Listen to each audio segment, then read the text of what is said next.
Assalamu alaikum wa rahmatullahi wa barakatuhu. Welcome back to another episode of Connect with the Quran. You're here with Najman Sari, and today we're going to be looking at Surah Shura, Surah 42. So it's within the series of the Ham-Mim surahs, and they're called the Hawa-Mim.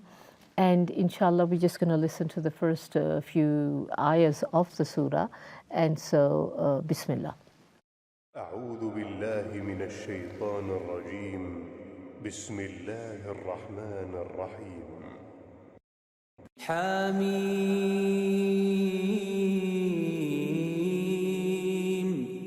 عين سين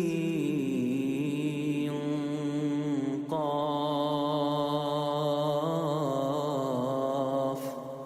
كذلك يوحي إليك وإلى الذين من قبلك الله العزيز الحكيم له ما في السماوات وما في الأرض وهو العلي العظيم تكاد السماوات يتفطرن من فوقهن والملائكة يسبحون بحمد ربهم ويستغفرون لمن في الأرض ألا إن الله هو الغفور الرحيم. Sadaqallahu al-Azim. So those were the first few ayahs of Surah Shura, and so it's still within the series of the Ham-Mims. That's what we say in English, like we say ayats with an S, but actually we should know.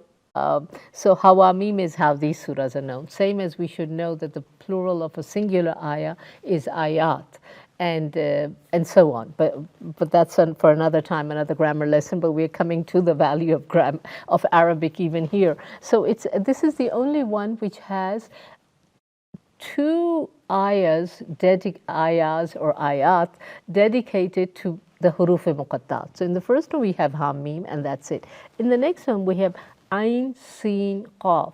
Whereas way back when we did Surah Maryam, we had a whole many more.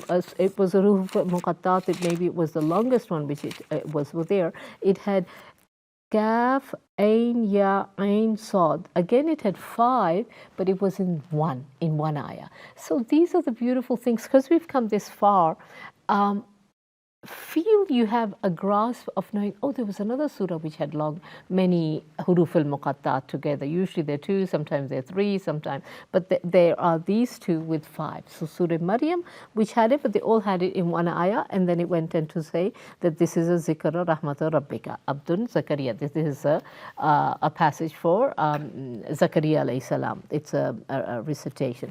And here we have in ayah 3 then, that kadhalika yuhi ilayka wa ilayya allazina min qablika wallahu azizul hakim. Back to the idea that Allah is the Aziz and the Hakim, and He inspired you, but He inspired those before you. This is going to now lovely. There's going to be a replay on that. And then 4 is about that everything is His, and it ends with 2 of His sifat, Aliyul Azim. So try and notice all the sifat and how they're going to play out in the surah, or how they are significant for the next few ayahs. In 5, when it says that the heaven and the earth, everybody sings the praises, it goes back to what we did in the previous surah about that Allah's not worried. He's got plenty of people doing sajdas for Him, doing His tasbih.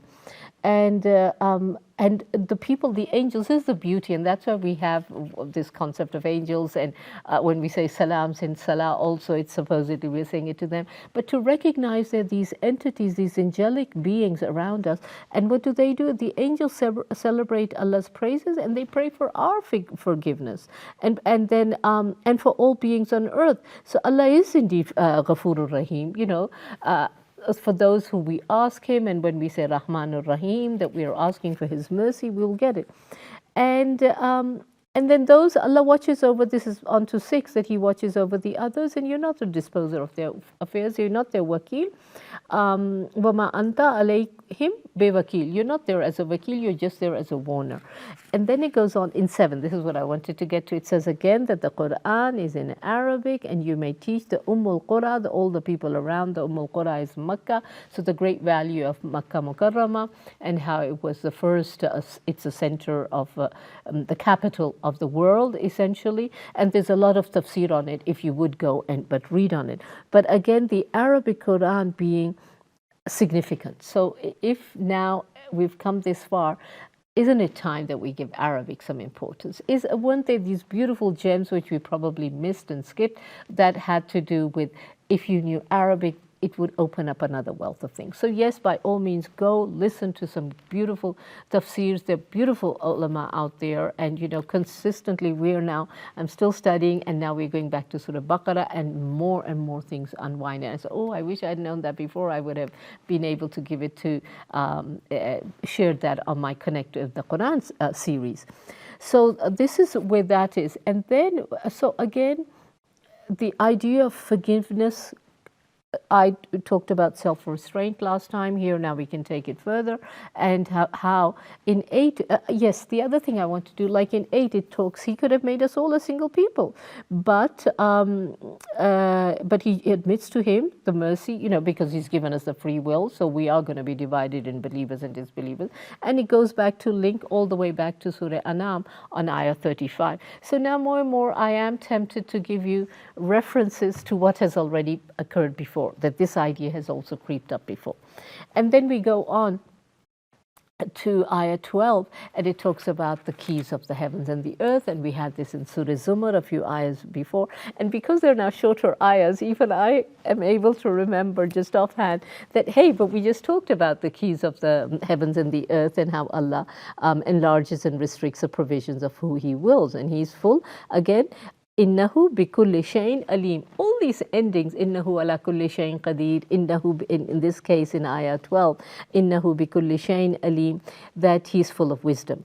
And then now in Shura, the beautiful thing, then he talks about religion, and now he talks about, this is also so lovely, because we have had talks of the prophets and Anbiya and all that. Here, in fact, what is chosen is Nuh alayhi salam, and we gave him by inspiration before you, and then he gave the other 3, Ibrahim alayhi salam, Musa alayhi salam, and Isa.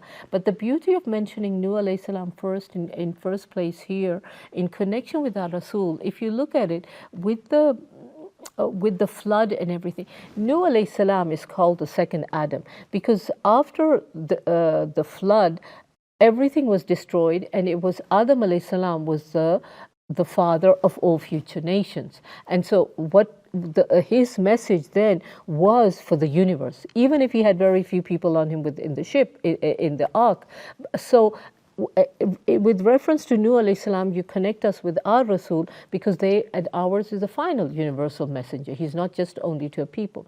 Then the beauty of mentioning Ibrahim alayhi salam, Musa alayhi salam, and Isa, these 5 are known as the Ulul Azm, the one with great azm, and I'm not, the English word is missing me now, but it's the one with great resolve, great resolution, with great strength of how so these are known as the big 5. And you need to share this with the children, about how when we talk about superheroes, about this and that, these are our superheroes. These are our superheroes. So whenever, in our days it was comics, now maybe it's other things, cartoons or whatever, but these are the superheroes. These are the ones we need to be emulating. So it talks about them, and then it goes on to say that, disputing does no good. So when the people, they dispute, and those who dispute concerning, it's futile. So you also, instead of getting hooked into arguments, just bypass the argument. Just say, okay. And I love it. Many of us are very good at it. As soon as you even sense the beginning of somebody can argue, no, but it was this, no, it was this. Okay, it doesn't matter. Let's just move on. Let's get to the point. And many people just get hooked into it. So I find that, anyway, so I love these ayahs which say, but just don't get into arguments. Just don't get into arguments, step aside. And also in Surah An'am, it talks to, even you speak good, but as soon as you sense an altercation, emerging, you move away. And then it goes on to say, I love it again in 23 and 26, it says that,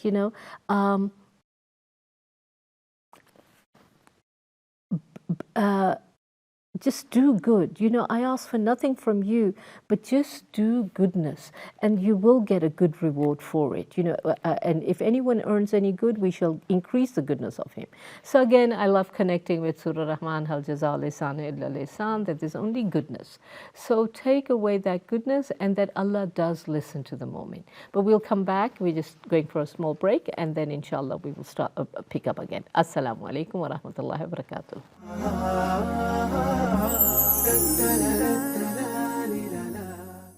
Assalamu alaikum wa rahmatullahi wa barakatuhu.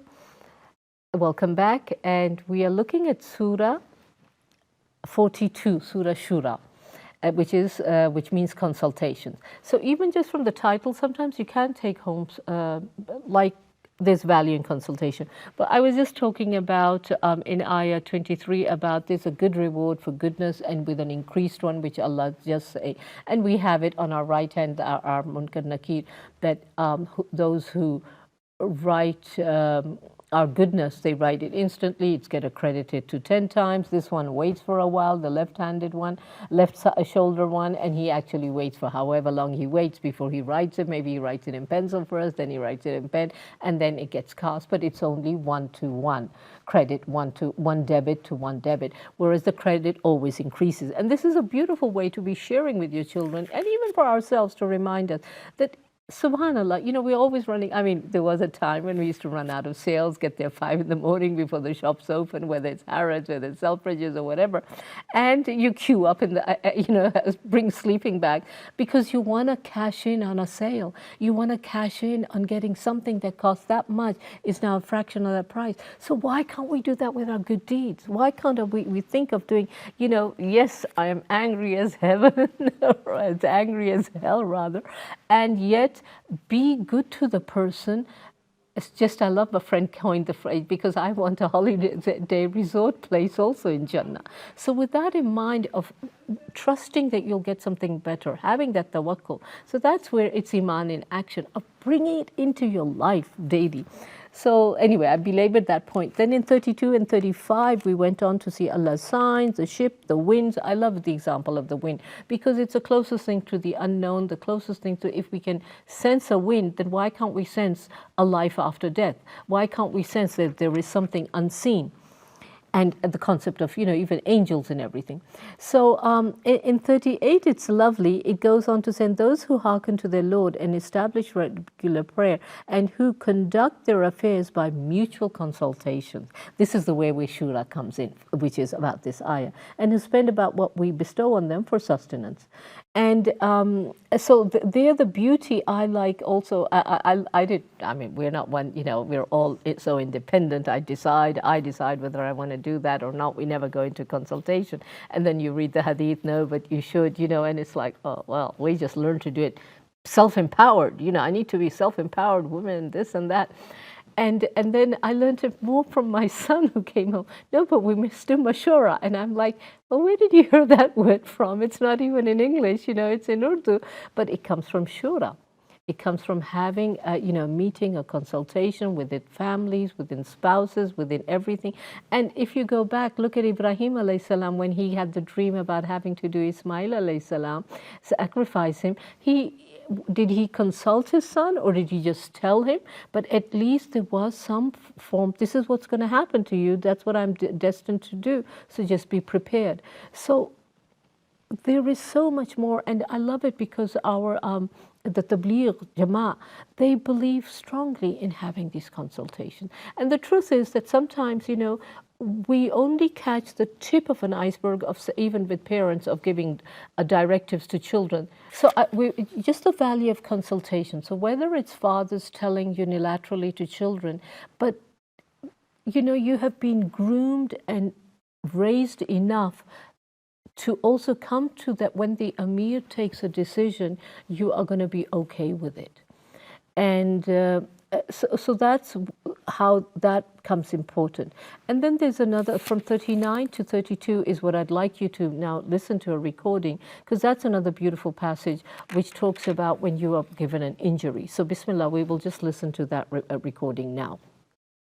والذين استجابوا لربهم وأقاموا الصلاة وأمرهم شورى بينهم ومما رزقناهم ينفقون والذين إذا أصابهم البغي هم ينتصرون وجزاء سيئة سيئة مثلها فمن عفا وأصلح فأجره على الله إنه لا يحب الظالمين ولمن انتصر بعد ظلمه فأولئك ما عليهم من سبيل إنما السبيل على الذين يظلمون الناس ويبغون في الأرض بغير الحق أولئك لهم عذاب أليم ولمن صبر وغفر إن ذلك لمن عزم الأمور. Sadaqallah al-Azim. So this is another beautiful passage. I wish I could read it myself fluently and beautifully, but because I can't, it's lovely having this option to be able to play it.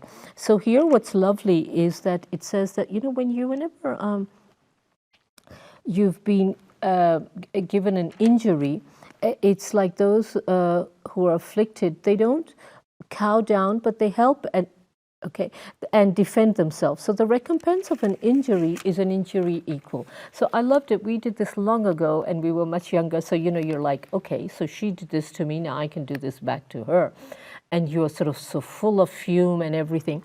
But it says, but if a person forgives and makes reconciliation, his reward is from Allah. And this really just diffuses your rage and diffuses it. And I want that holiday resort in Jannah, even a special one. And it says from Allah, for Allah loves not those who do wrong. And the beautiful thing, I think it came much earlier in the surahs. It comes in Surah Baqarah about talking, don't first give your charity and then say, oh, but I gave you so much and I did this or that. Don't rub it in. This concept of rubbing in is really giving injury.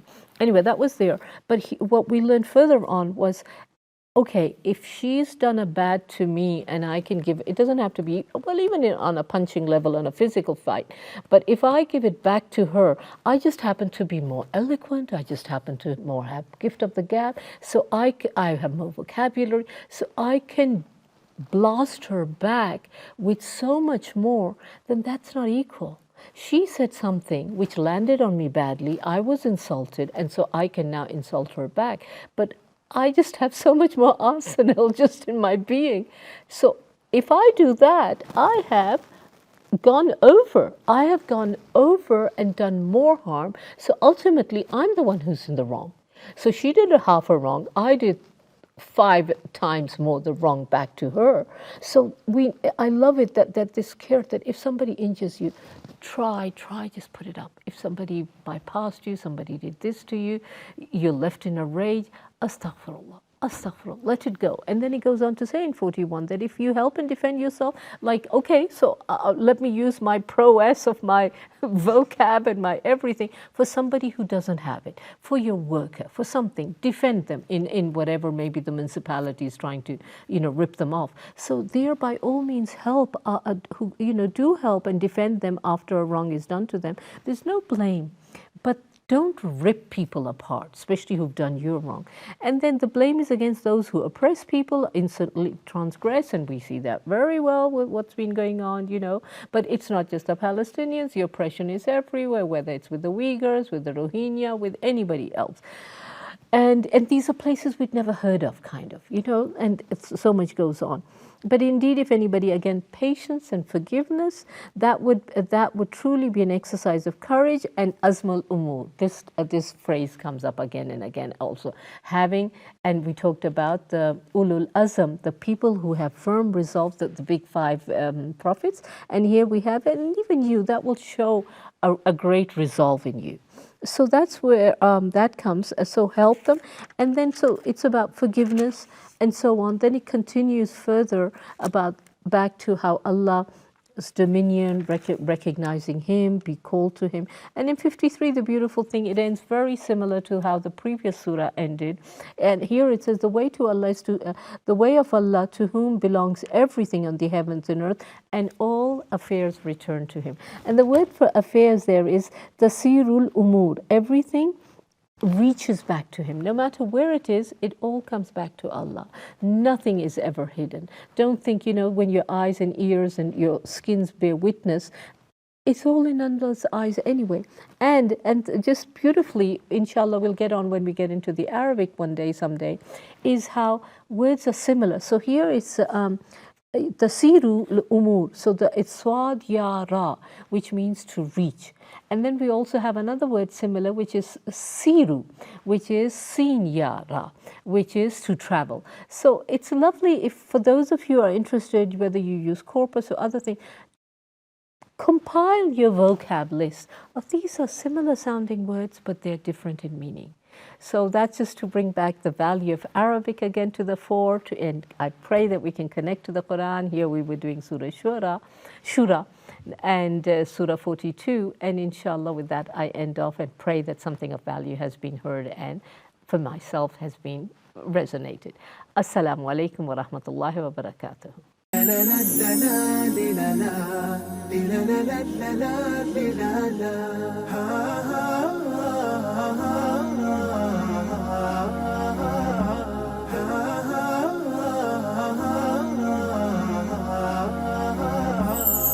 da